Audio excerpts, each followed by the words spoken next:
Hi, I'm Mark Wilson, and we're here to talk about behavior, not discipline. We talk a lot about discipline in the school and in the classroom, but it's really behavior that should reach our attention. What do you think about behavior? Chances are it comes from your experience of what you've seen in your past. Dr. William Glasser studied behavior and developed his choice theory, which is based on these concepts. Number one, all we do as humans is behave. Secondly, almost all of our behavior is chosen. And third, what is it that makes us make those choices? Well, it's genetic. It's driven towards these 5 different needs: love and belonging, power, fun, survival, and freedom. As those needs drive our behavior, our brain reacts to the stimuli that we give it. The brain keeps us breathing. Our mammalian brain, it handles emotions, it builds memories, it also, and we use it often in school, we develop habits in that part of our brain. Our prefrontal cortex is the reasonable, rational part of our brain, but unfortunately for us, it doesn't really fully develop until, particularly in males, the age of 25.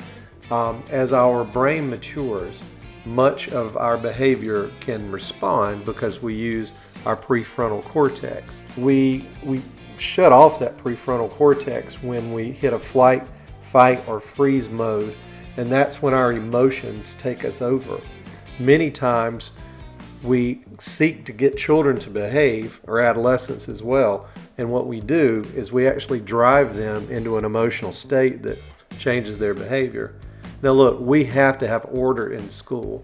We can't have engagement, we can't have rigor and excellence without order. It is the fundamental piece. But order's evil twin is control. And remember that for you to have order, we need from students cooperation. For you to have engagement, we need curiosity. And for you to have rigor or excellence, we need a commitment from those students. So what are you doing to get that? Do we inspire our kids or do we threaten them?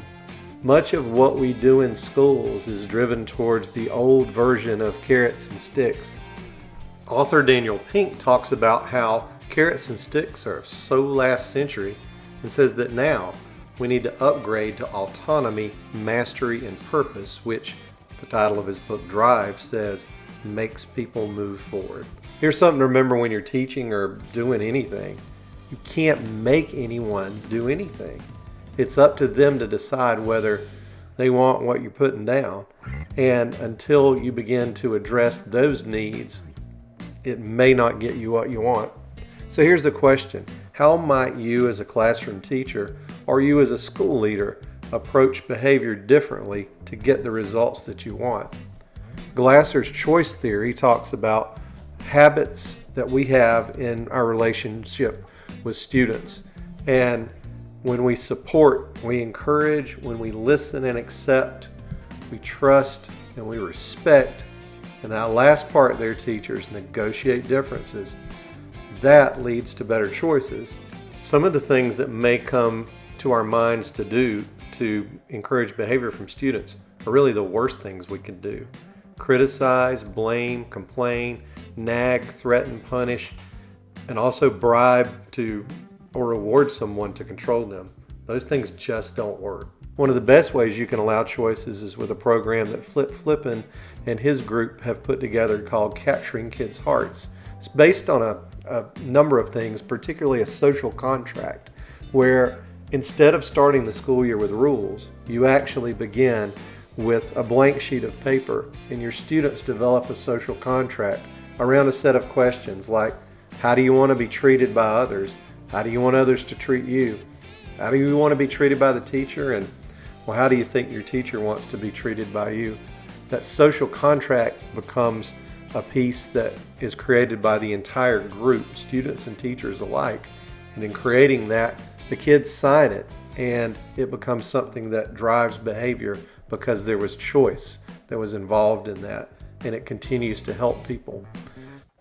As you go about your work in the classroom, it's really not about coming up with a discipline plan. It's more important to come up with a strategy for student behavior, one that gives students voice and choice, which gives them an opportunity to shape what and how they're taught. assignments that meet their needs. Students have a say, they have a voice. Teachers relate to the students. Hold classroom meetings. Town hall meetings can make a lot of difference. Get students to cooperate and belong. If they're part of a team, they will be a part of your dream.